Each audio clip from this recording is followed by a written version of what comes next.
This is A to Z with Mark Zinno, part of Locked On Sports Atlanta, and it starts now.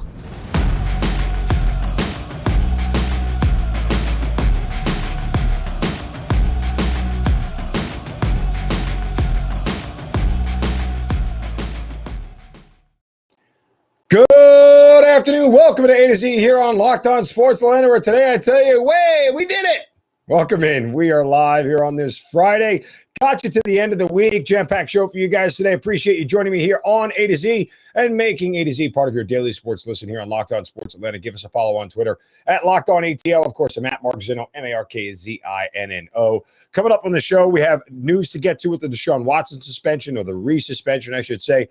We'll discuss that as well. The Falcons get set for their second preseason game with these joint practices with the New York Jets, and a major shakeup in college football. All that and more coming up here today on the show. I appreciate you guys again joining me here on this Friday. Got to start, of course, with the Atlanta Braves last night as they pull out the victory over the New York Mets, 3-2 in a very tight, well-pitched game on both sides of the ledger. And you know, the Braves, again, just continued to show you that they don't quit. They are a team that will keep coming at you from a variety of different angles, and it has been something impressive to watch. You know, and we talked yesterday about how Michael Harris by Jim Bowden of The Athletic was labeled the most indispensable player on the Braves, and well, now we understand why. I mean, comes up last night with a huge hit. And look, I got to be honest, okay? And if you follow me on Twitter at Mark Zinno, I'm going to pat myself on the back here because I kind of called it and said it was a questionable call. The Braves got a huge bump and assist last night from Mets manager Buck Showalter. And let's kind of rewind to where things were, okay? It was through 6 innings. It was a 2-2 game. Max Fried comes out to start the 7th, ends up at 93 pitches. His final line, 7 innings, 4 hits, 2 earned runs, 6 strikeouts, 93 pitches. He gives up the home run to Kana, and that was really the only mistake that he made all evening long. He was fantastic. And on the flip side of the ledger, you're looking at, obviously, Jacob DeGrom, who was just mowing people down. I mean, through 6 innings, he had only thrown 73 pitches in the game, and he looked like he was going to be able to last into the 7th, if not the 8th. He had 9 strikeouts. He only gave up 5 hits and 3 earned runs. And to that point, you know, I only had 4 hits and 2 earned runs. But here's how it went down in that 7th inning. He ends up getting the first 2 guys in the inning rather easily. And then Vaughn Grissom comes to the plate. And Vaughn Grissom has an infield single. Just legs it out, and boom, there you go. This is when Buck Showalter makes the questionable decision. Because at that point, DeGrom had 93 pitches, or 95 pitches, was it? One or the other. And Buck Showalter goes to the mound and goes to get him in favor of Seth Lugo. And I tweeted out at the time last night that this was a dangerous call by Buck Showalter, open to a lot of second guessing. I think the word I used was ballsy. It was a ballsy move. Their best pitcher against the Braves' most dangerous hitter. And yes, folks, right now, Michael Harris is the Braves' most dangerous hitter. And people clap back at me. Oh, Harris is great. I don't know if he's the most dangerous hitter. No, he is the most dangerous hitter in that lineup right now, the way he has come through in recent games and recent weeks. And I just basically said, Braves have their most dangerous hitter coming up to the plate. I'd let my best pitcher face it. DeGrom did not show signs of fatigue. He did not show signs of slowing down. And he pulls DeGrom. Seth Lugo comes in. And then, boom, it is a base hit, what ended up being, I guess, a double, what they technically counted as a double. And Vaughn Grissom with an incredible base running job, sprinting around the bases, coming home, and boom, it's a 3-2 game. And the Braves never looked back. So they did exactly what they needed to do in this series, which was take 3 of 4. And let's just look at the big picture for a moment. But first, a word from our friends from betonline.net, the fastest and easiest way To check in on all your betting needs, find your favorite sports and events at the #1 online source for odds, lines, and games. Find reviews and news of every league. NFL upcoming, obviously Major League Baseball going on, NBA right around the corner, NHL, combat sports, esports, even golf. BetOnline continues to be the top online resource for all your sports wagering information, from live in-game betting, scores, and podcasts. They've got you covered. Head to BetOnline today to use your mobile device and learn more about the action that's happening today. BetOnline, where the game starts. So the big picture for the Atlanta Braves is right now they are 3.5 games back. And how big would it have been to be 3.5 versus 5.5? Well, it's huge because, again, we talked about this yesterday. 6 games is kind of the line of demarcation when you get to 2 weeks left and you have to make up ground. 6 games in 2 weeks, you need to go over 12, 13 games, like 666, and the other team needs to play like 333, somewhere in that range. So 8-4 versus 4-8, and that's how you make up that kind of delta to take over first place. So now they're at 3.5, and they've got 3 games left against each other. And oh, by the way, the Mets have the easier schedule by far. They play 2 other teams above 500, the Dodgers and the Brewers, and that's it. Everybody else they play is below 500 in some of the dregs of the league in Colorado and Pittsburgh and everybody else. So the Mets have the easier schedule. The Braves don't have a terribly hard schedule, but, and here's the kick in the pants, by the way, of the delay to the start of the season with the lockout and everything else. The Mets and Braves were slated to finish the season, at Truist Park for the final 3 games of the year. As it stands, the Braves have 3 more against Washington. The Mets have 3 more against the Nationals on the final, Monday, Tuesday, Wednesday of the season, whatever it may be. But you get a real good feeling that those 3 games at Truist probably going to decide the NL East winner. Who knows? Maybe it won't. But, the Braves did their job in taking back a mental edge from the Mets and being able to get a game that DeGrom pitched. Talked about it yesterday again. I'm reiterating myself because it's so important for what the Braves were able to pull off. If the Mets win that game, man, they feel like they can't catch us.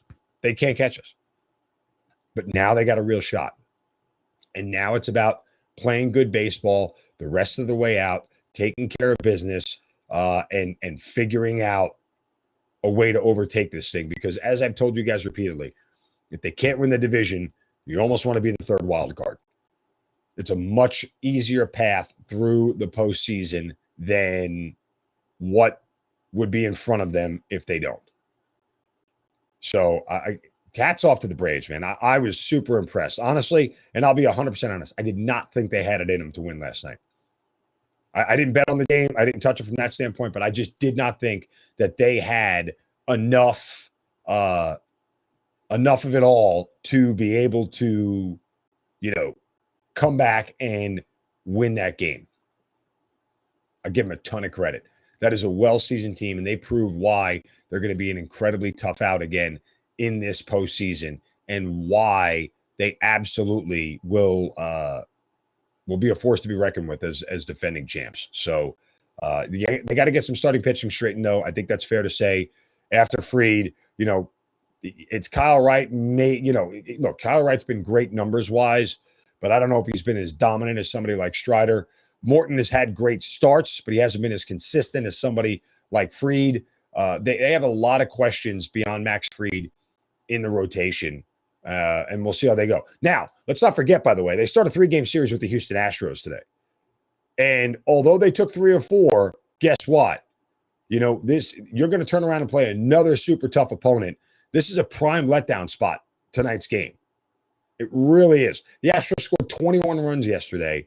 You got to be super, super careful in this spot here in reference to being able to stay on a hot streak and play well against good teams. Because remember, the knock was coming into this thing that they couldn't beat good teams. As it stands right now, they are 500 against teams above 500 on the year.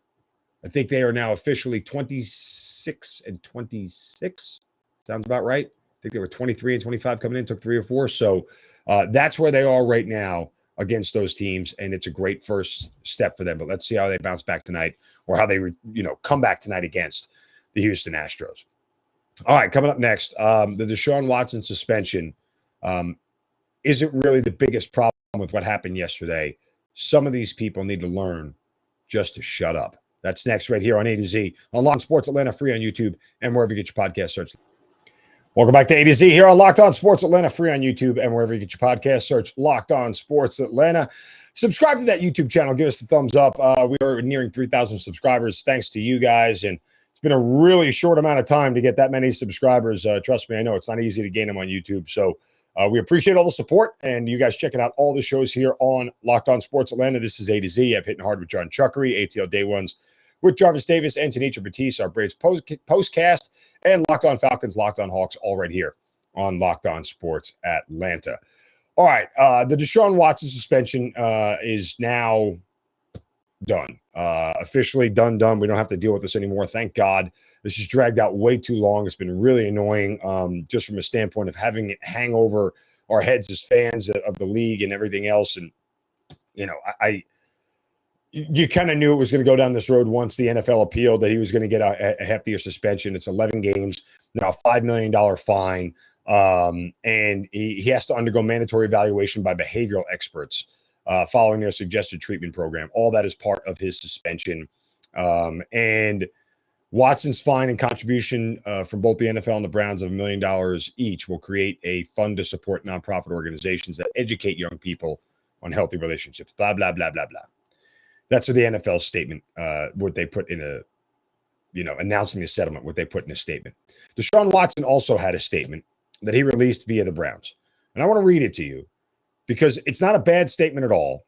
Could have been a little bit shorter for my liking, but nonetheless, it's not a bad statement. Quote, I'm grateful the disciplinary process has ended and extremely appreciative of the tremendous support I've received throughout my short time with the Browns organization. I apologize once again for any pain this situation has caused. I take accountability for the decisions I made.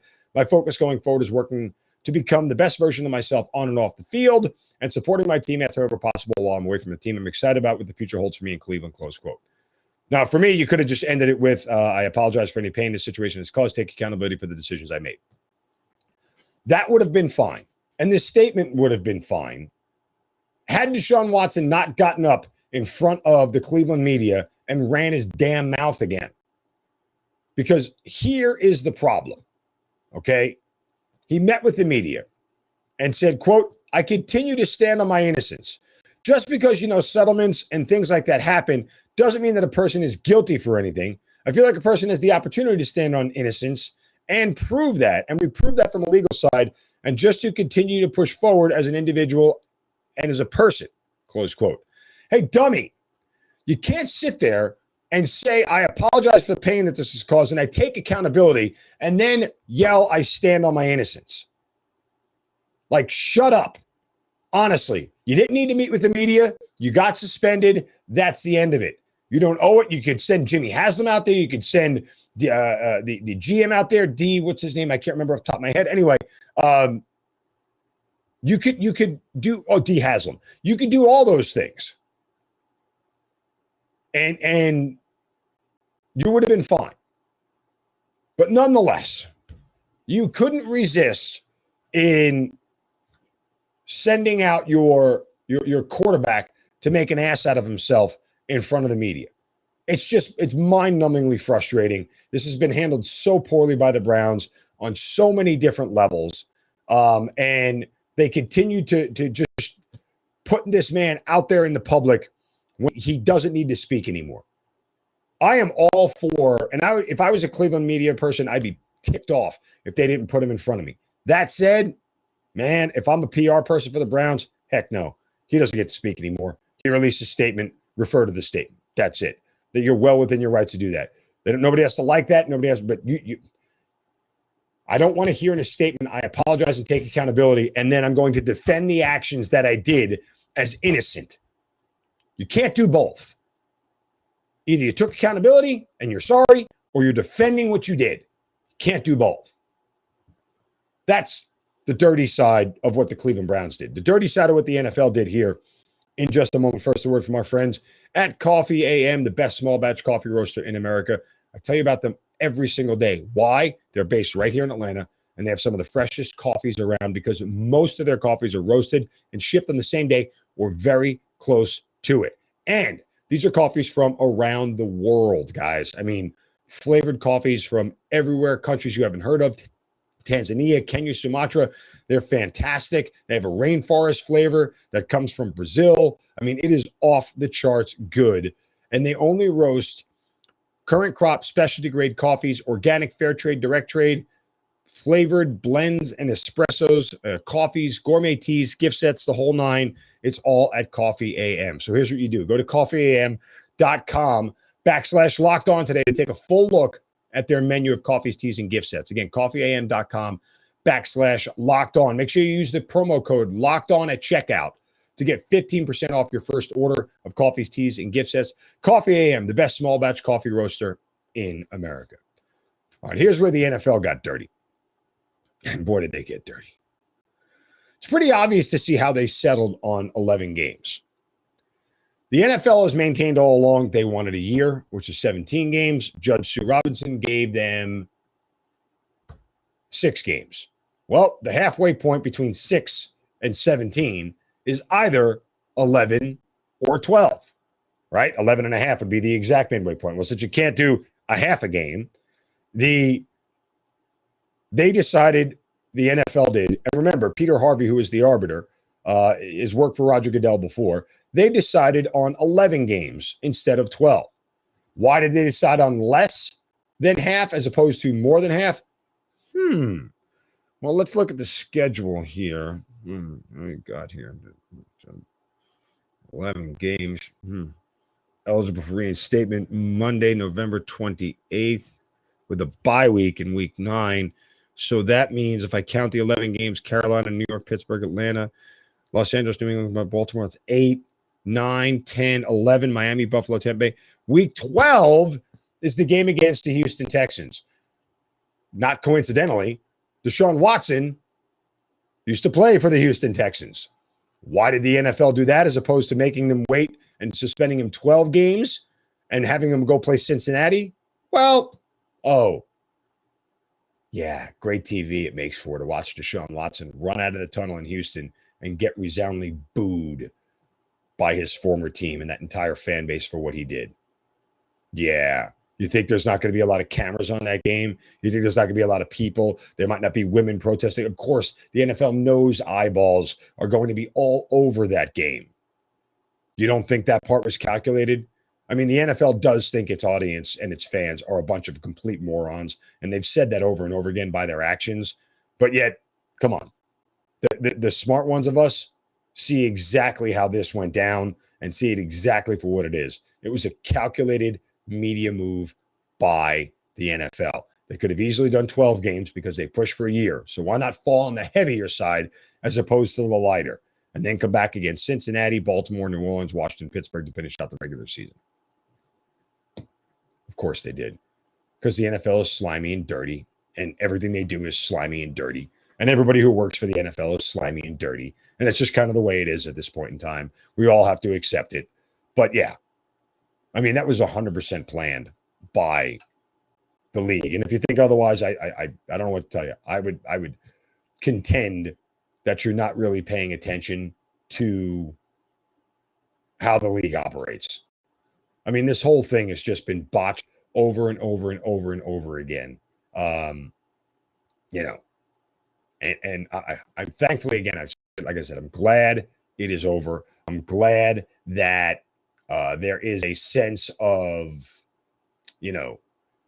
finality to this that we don't have to talk about anymore. And we at least get a 12-week break from hearing about Deshaun Watson. Oh, by the way, head coach Kevin Stefanski said he's not going to play again this preseason. So obviously he'll let Jacoby Brissett take a bulk of the reps and everything else, knowing that he's going to start week 1.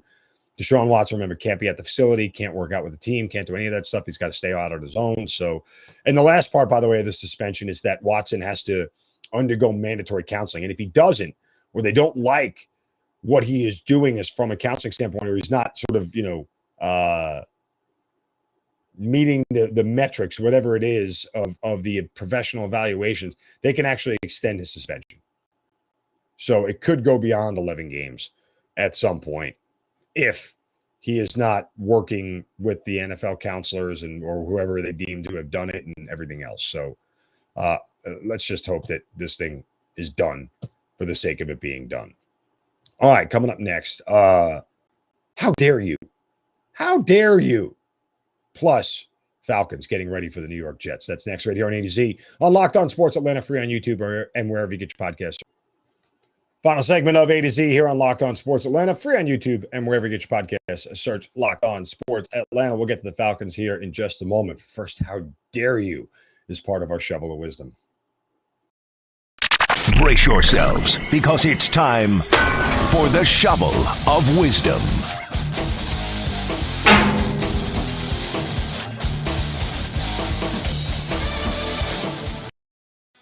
Of course, it's a Friday version of the Shovel of Wisdom. If you'd like to give one out on your own, go to my Twitter account at Mark Zinno. Use the hashtag Shovel of Wisdom. And today my shovel goes to CBS and CBS Sports. Yeah. How dare you guys? Listen, man, I get that money rules all. Money walks, money talks, or whatever it is, and you know what walks and everything else. But, man, how dare you? So CBS Sports just signed this huge deal with the Big Ten. And the tweet they sent out yesterday sort of broke my heart. The tweet just simply said, "Hello, Big Ten football, hit the music." And this was the music.